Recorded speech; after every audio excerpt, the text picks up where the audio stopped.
Vamos então abrir as nossas Bíblias em Marcos, capítulo 15.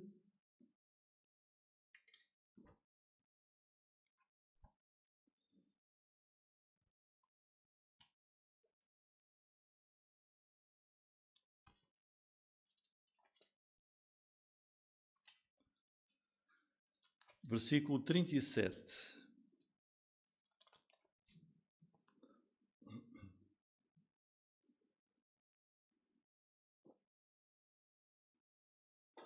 Marcos, capítulo 15, versículo 37.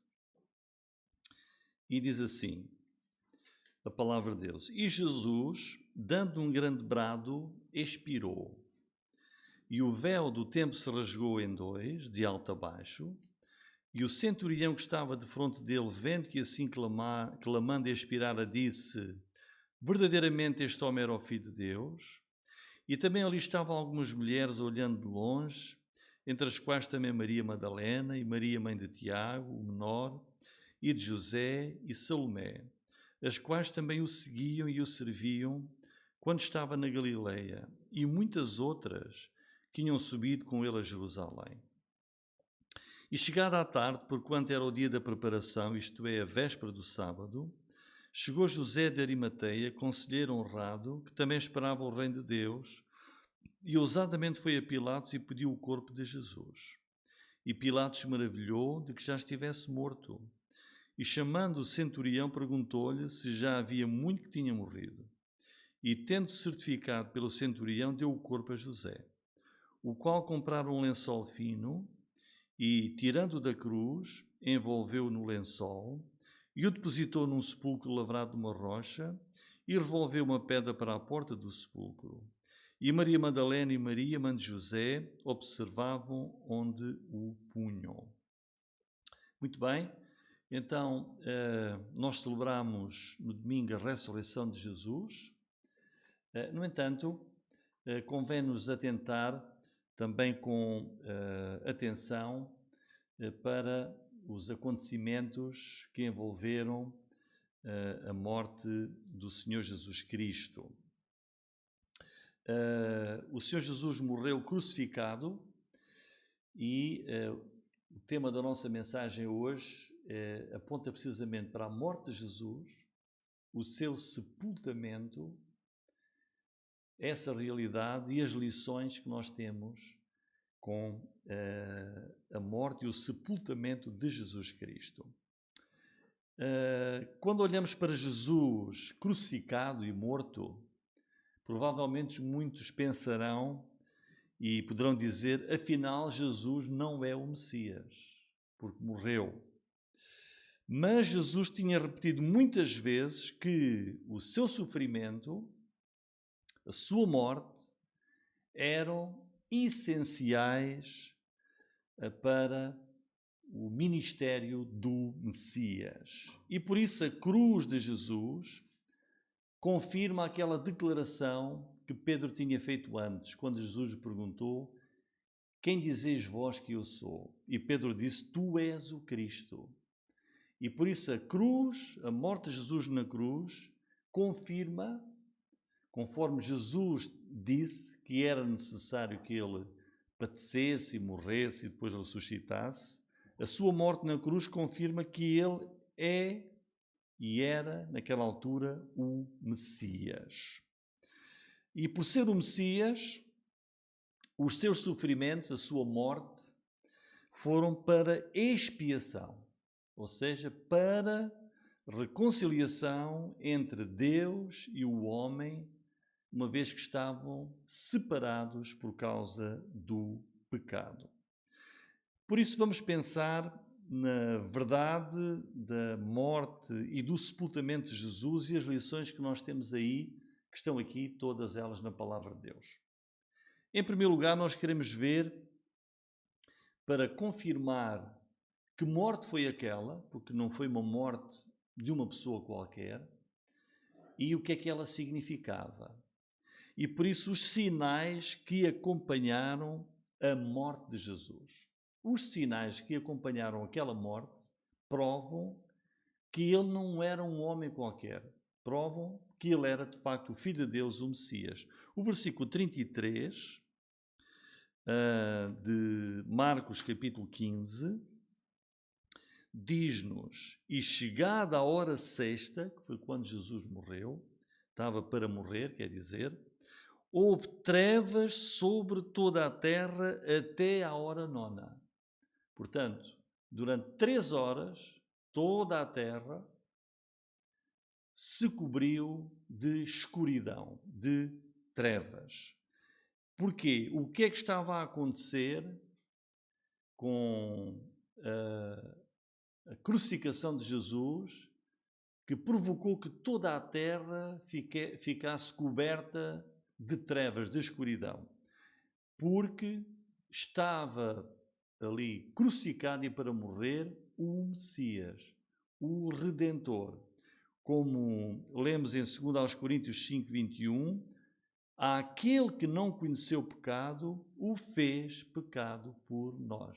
Portanto, Jesus estava feito pecado, foi lançado sobre ele o pecado do mundo inteiro e por isso naquela hora a terra, por 3 horas, se cobriu de trevas. Depois, vimos também e vê-se o grande brado, o grande grito de Jesus na sua morte. Temos isso no versículo 37, que diz: e Jesus, dando um grande brado, um grande grito, expirou.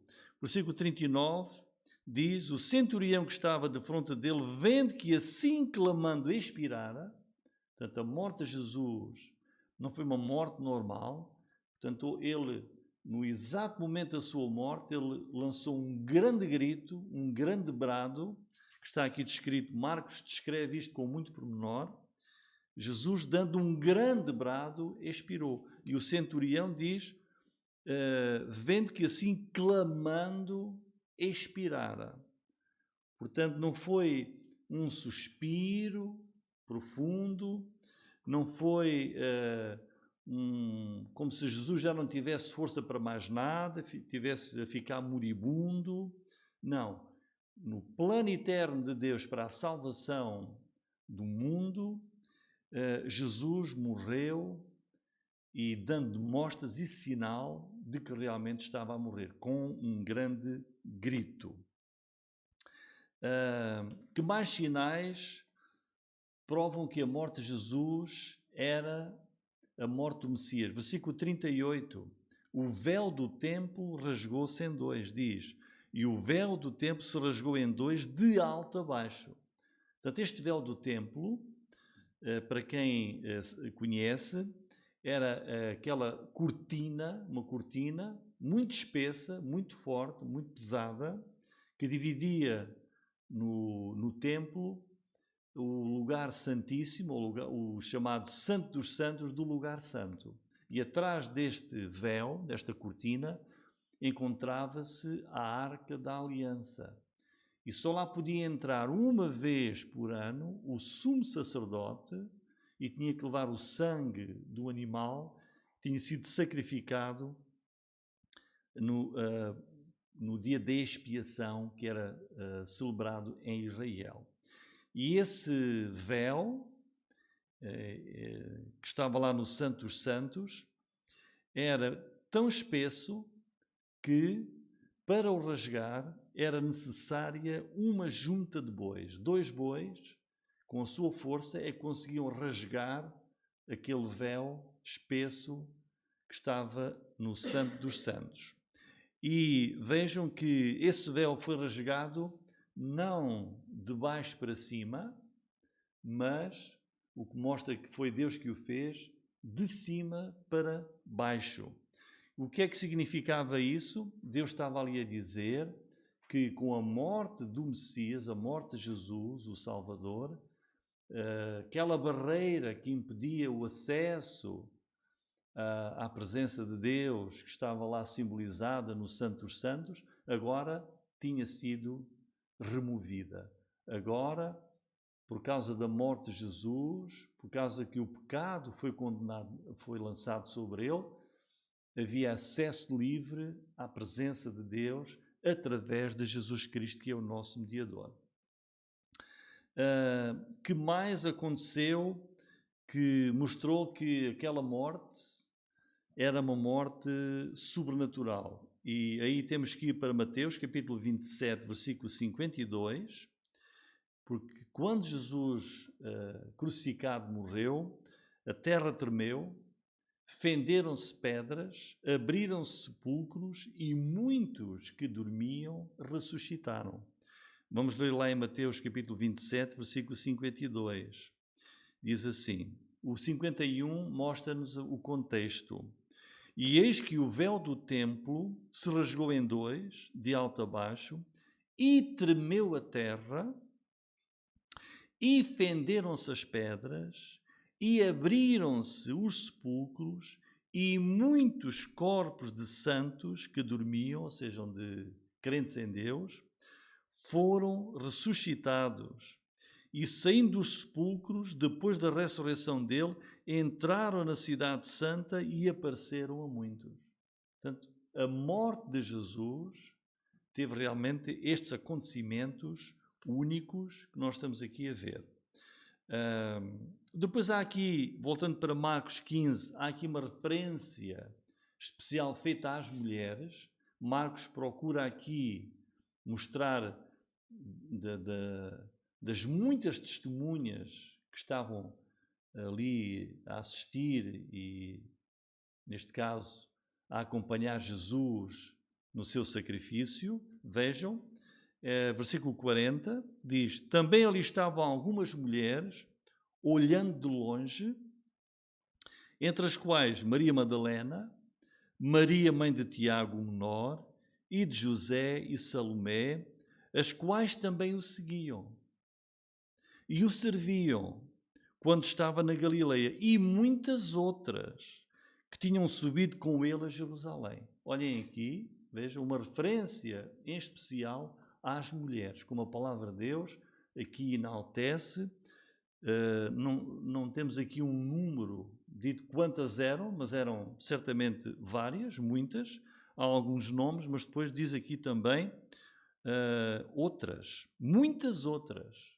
Uma referência especial à presença das mulheres fiéis, crentes, seguidoras de Jesus Cristo.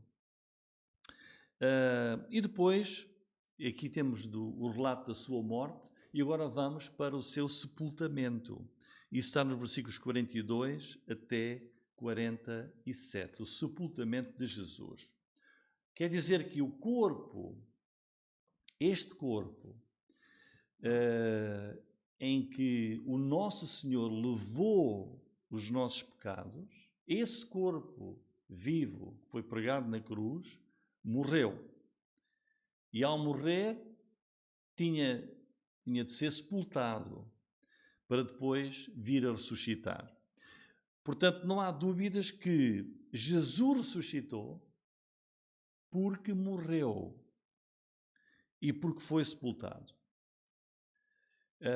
E foi o próprio Pilatos, a partir do versículo 44, o próprio Pilatos, portanto, o governador romano, que exigiu certificar-se da morte de Jesus Cristo. E ele pediu ao centurião romano que confirmasse e que lhe fosse dizer que realmente Jesus, crucificado, tinha morrido. E quando ele recebeu a confirmação, então Pilatos autorizou a retirada do corpo de Jesus da cruz e depois o seu sepultamento.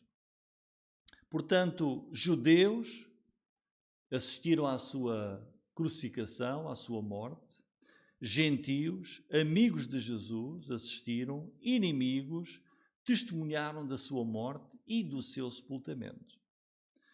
Os sacerdotes pediram que o sepulcro fosse guardado por soldados romanos. Rolaram uma grande pedra sobre esse sepulcro e selaram-na.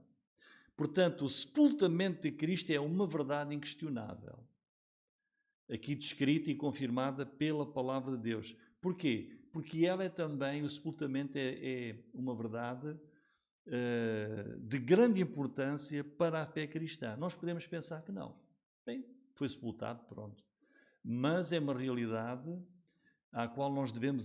para a qual devemos atentar. É por isso que todos os 4 evangelhos relatam o sepultamento de Jesus, bem como as cartas de Paulo aos Romanos, capítulo 6, a carta de Paulo aos Coríntios, também refere o sepultamento de Jesus, e a carta de Paulo aos Colossenses. Por isso, que importância tem o sepultamento de Jesus? Que lições para nós e para a Igreja, que lições existem no sepultamento de Jesus? Os versículos 42 e 43 começa-nos a descrever isso. Diz: chegada à tarde, porquanto era o dia da preparação, isto é, a véspera do sábado, chegou José de Arimateia, conselheiro honrado, que também esperava o reino de Deus, e ousadamente foi a Pilatos e pediu o corpo de Jesus. E aqui uma lição que nós temos é esta. O Senhor Jesus tem discípulos, tem seguidores de quem nós sabemos pouco. Jesus tem discípulos de quem sabemos pouco. Quem é que tratou do sepultamento de Jesus? Foi a sua mãe? Não. Foram os seus familiares, irmãos e irmãs que ele tinha? Não. Foram os seus apóstolos e discípulos? Não. Foram alguns outros amigos dele, conhecidos aqui da palavra de Deus? Não. Foram os romanos que o mataram? Também não. Foram os sacerdotes que o mandaram prender e que o acusaram falsamente? Também não. Então, quem tratou do sepultamento de Jesus foi um homem incógnito até esta altura e que se chamava José, que era de uma localidade que se chamava Arimateia. Por isso ele aqui é José de Arimateia. E que aparece em todos os evangelhos e aparece somente relacionado com o sepultamento de Jesus. E o exemplo de José é um grande testemunho para nós hoje. Vamos ver o que é que o Novo Testamento diz sobre José. O Evangelho de Marcos diz aqui que ele era um membro do Sinédrio, e diz que era senador honrado que também esperava o reino de Deus. O Evangelho de Mateus diz dele, homem rico, que também era discípulo de Jesus. O Evangelho de Lucas diz de José de Arimateia, homem de bem e justo, que não tinha consentido no conselho e nos atos dos outros. Ou seja, quando Jesus foi julgado no Sinédrio, José de Arimateia manifestou-se corajosamente a favor de Jesus naquele julgamento indigno. O Evangelho de João diz que José era discípulo de Jesus, mas oculto por medo dos judeus. Então nós temos aqui um homem que de alguma maneira conheceu Cristo. A Bíblia não nos diz como é que ele conheceu Cristo, mas que conheceu Jesus, conheceu a mensagem do Evangelho e creu nela. Temos aqui um homem com riqueza, um homem com bens, rico, mas as suas riquezas não o impediram de crer e de seguir a Cristo e segui-lo com um bom testemunho. Ou seja, exatamente ao mesmo tempo que os apóstolos fugiram, esconderam-se de Jesus, José, sem receio, sem vergonha de se identificar com Jesus, diz aqui versículo 43, ousadamente, ou com coragem, foi a Pilatos e pediu o corpo de Jesus. Isto que está aqui escrito é muito importante. Porquê? Porque muitos confessaram-se discípulos de Jesus quando Jesus era vivo, quando Jesus fazia milagres, mas este José confessou Jesus quando era perigoso. Quando era perigoso. Naquela manhã, Jesus foi julgado, foi condenado à pena capital e foi executado como um criminoso. E agora veja o que é. Poucas horas depois, um homem desta honra, não ter vergonha e ter coragem de dizer e pedir o corpo de Jesus para o sepultar. Quando parecia que já não havia nenhuma vantagem, Jesus está morto, que vantagem é que haveria de agora fazer coisas para Jesus, seguir Jesus?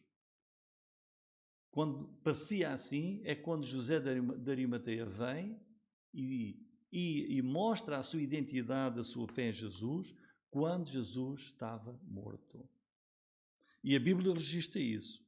E isto é um ensino para nós, isto encoraja-nos, porque José usou a sua posição de senador para ter acesso a Pilatos. Foi a sua posição na sociedade que lhe deu o acesso ao governador romano. Ele destacou-se dos seus outros colegas, os seus pares no Sinédrio, e ele sabia que iria sofrer severas críticas, consequências, por estar a associar-se e a apoiar um criminoso. Pensemos num deputado da Assembleia da República que ia identificar-se com alguém que tinha sido dado como criminoso e tinha sido executado. É preciso coragem para o fazer. E José de Arimateia identificou-se por amor a Jesus e foi pedir o seu corpo para o sepultar. José estava disposto a levar a cruz do discípulo, a cruz do seguidor de Jesus, e ele amou mais a Cristo do que as regalias deste mundo. Não se preocupou com as consequências, com as críticas, por se identificar com aquele que perante o mundo foi ali, Jesus, dado como um criminoso, um mentiroso que dizia que era o Messias. José assumiu sem medo a afronta e a vergonha e foi pedir o corpo de Jesus para o sepultar. No Evangelho de João, capítulo 19, versículos 38 e 39, somos ali informados que nesse sepultamento de Jesus, José de Arimateia teve uma ajuda de Nicodemos, que, como lemos no Evangelho de João, em capítulo 3, versículo 3, diz: aquele que anteriormente se dirigira de noite a Jesus, aquele com quem Jesus falou e disse: tens que nascer de novo. E este levou quase 100 arrates de um composto de mirra e aloés. E foi esse Nicodemos que 3 anos antes foi encontrar-se com Jesus à noite e recebeu o mandamento de nascer de novo. Foi esse Nicodemos que vemos agora aqui dar um testemunho de alguém que creu em Jesus, alguém que realmente nasceu de novo. A sua fé produziu frutos e também Nicodemos não se envergonhou de se identificar com Jesus no momento mais negro, mais difícil e até mais perigoso. Honrar Jesus no seu funeral, no seu sepultamento. E foi neste sepulcro deste homem rico, José, que Jesus foi sepultado. Cumpria-se aqui mais uma profecia bíblica do profeta Isaías, com uma profecia com 700 anos. Em Isaías 53, versículo 9, diz que o Messias estaria na sua morte com o rico. Diz: puseram a sua sepultura com o rico na sua morte. Temos aqui o cumprimento. foram estes homens ricos que trataram da morte de Jesus no que diz respeito ao seu sepultamento. E por isso, com o sepultamento de Jesus, todas as profecias da sua paixão, da sua morte, se cumpriram, até ao mais pequeno pormenor. Todos os detalhes. Faltava apenas agora o quê? A sua ressurreição. E temos aqui grandes lições. O que é que nós podemos aprender aqui, entre muitas coisas? O Evangelho de Marcos aqui e os outros evangelhos mostram-nos que há seguidores de Jesus que a Igreja desconhece, mas que Deus conhece. Há pessoas que amam a Jesus, há pessoas que servem a Jesus, que o glorificam ativamente, em muitos lugares, em muitas ocasiões, que amam a Jesus. E nós não sabemos quem são eles. E às vezes eles surgem nos momentos mais críticos e surpreendem-nos. Surpreende-nos às vezes vermos aqueles de quem esperávamos um testemunho diferente que não aparece, e ficamos surpreendidos quando vemos outros que nem imaginávamos mostrarem que amam Jesus e que são discípulos do Senhor Jesus Cristo. Aparecem em momentos de necessidade, momentos especiais, muitas vezes nos momentos mais críticos da história. Por isso, tenhamos sempre esperança, sejamos cuidadosos nos nossos julgamentos sobre os outros, mesmo que os nossos olhos não o vejam agora. Há muitos crentes em Jesus Cristo no mundo e Deus sabe quem são.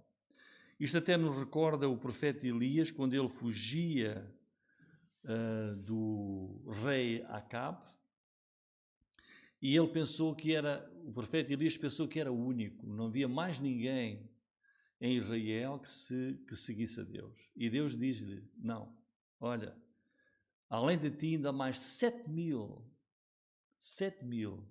que não dobraram os seus joelhos a Baal. Portanto, lições que nós temos aqui. Por outro lado, José e Nicodemos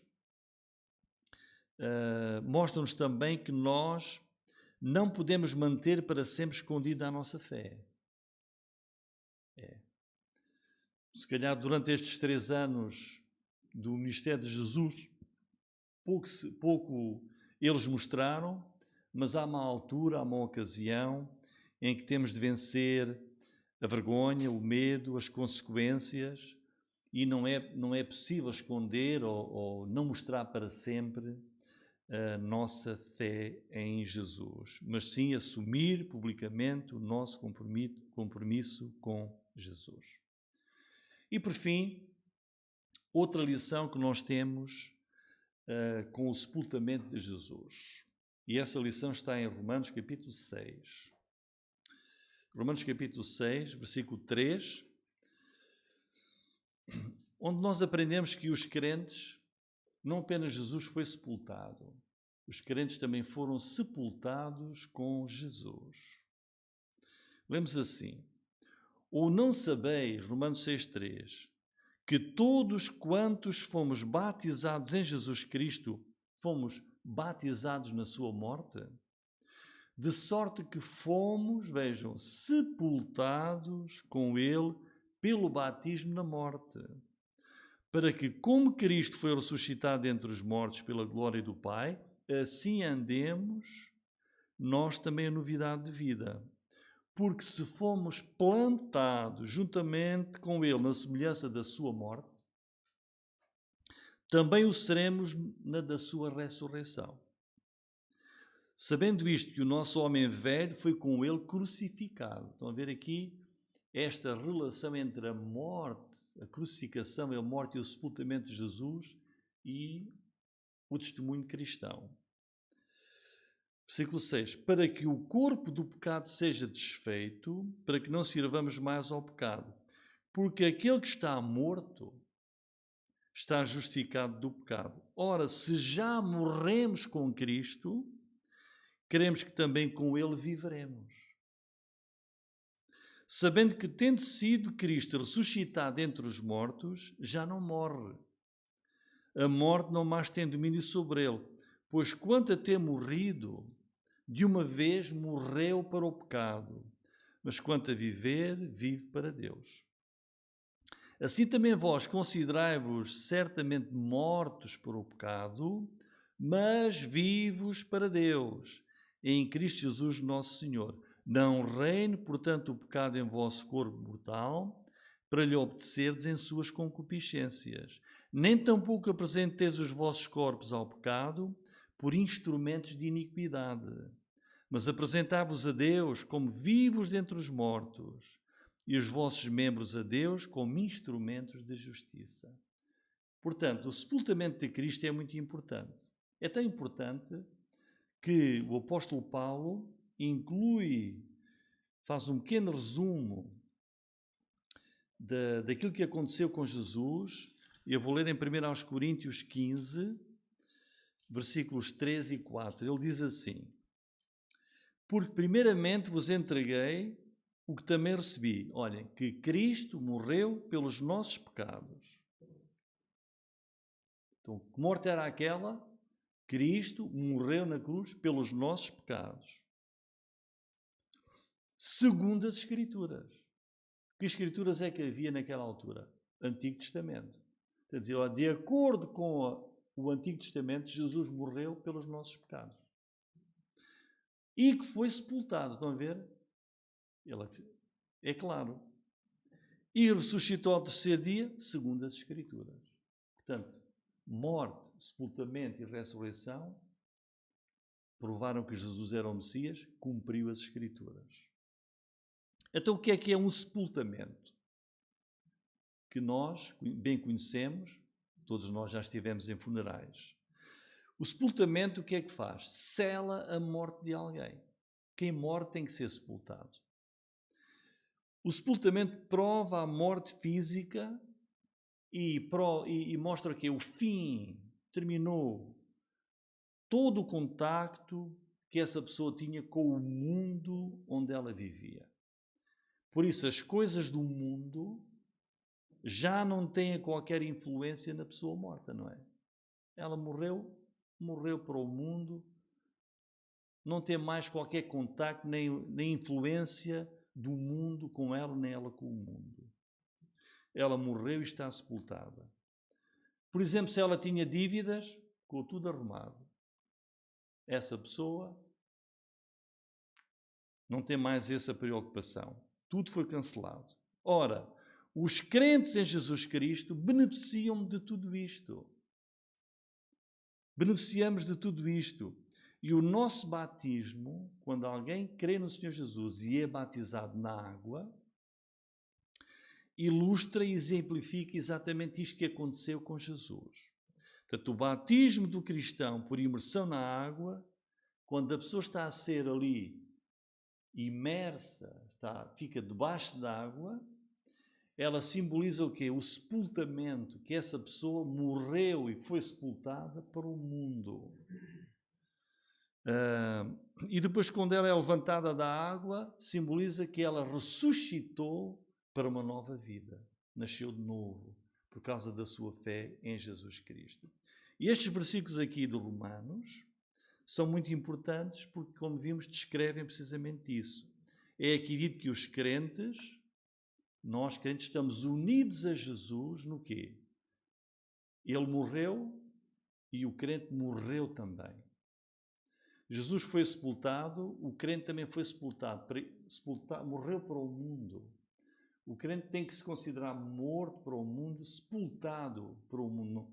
O mundo não mais deve ter influência nele. E considerar-se ressuscitado para uma nova vida, que é a vida daquele que nasceu de novo.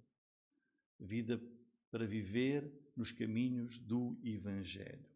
Portanto, o cristão identifica-se em tudo com Cristo, na vida que ainda nós temos que viver aqui neste mundo.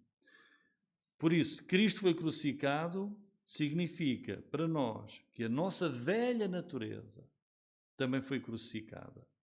A pessoa que nós éramos morreu para o pecado. Somos novos. O pecado não deve mais comandar a nossa vida. Em segundo lugar, Jesus morreu. Nós também estamos mortos. Mas como diz o versículo 11 de Romanos 6, diz: assim também vós considerai-vos mortos para o pecado. Para o pecado não ter mais influência em nós. Em terceiro lugar, Jesus foi sepultado depois da sua morte? Sim. O crente então está unido a Jesus, morreu, foi sepultado também para o pecado e para este mundo. Significa que estamos separados do mundo pecaminoso, para que o mundo não mais tenha influência em nós, para que o pecado não tenha mais poder, nem exerça a sua influência e domínio nas nossas vidas. Consideremo-nos mortos, sepultados para o pecado. E unidos a Jesus naquilo que ele também padeceu. E depois, em quarto lugar, Jesus ressuscitou, sim. Então nós também nos devemos considerar vivos, ressuscitados, como diz aqui o versículo 4 de Romanos 6, diz: de sorte que fomos sepultados com ele pelo batismo na morte, para que, como Cristo ressuscitou dentre os mortos pela glória do Pai, vejam, assim também nós andemos em novidade de vida. Devemos considerar, não, pela minha fé em Jesus, já nasci para uma nova vida. Morri para o pecado, morri para o mundo, fui sepultado para essas coisas. E como é que ele ressuscitou? Vejam, versículo 4, é importante vermos, diz aqui, pela glória do Pai. É pela glória de Deus que nós assim nos devemos considerar e é para a glória de Deus que nós assim devemos viver. Muito bem, irmãos. Então, em conclusão, isto recorda-nos um versículo muito conhecido, que é 2 Coríntios 5,17, que se calhar muitos têm decorado. Assim que, se alguém está em Cristo, o que é que diz? Nova criatura é. As coisas velhas já passaram, eis que tudo se fez novo. Eu já fui crucificado para o mundo, morri e fui sepultado. Estou unido a Jesus e estou ressurreto para uma nova vida. Portanto, se ainda não és crente, crê e entrega-te a Jesus Cristo e vais receber esta nova vida. Se és crente, então estás unido a Jesus. E por estares unido a Jesus, estas são verdades que devem ser uma realidade na tua vida como cristão. Glória ao nome do Senhor Jesus. Amém.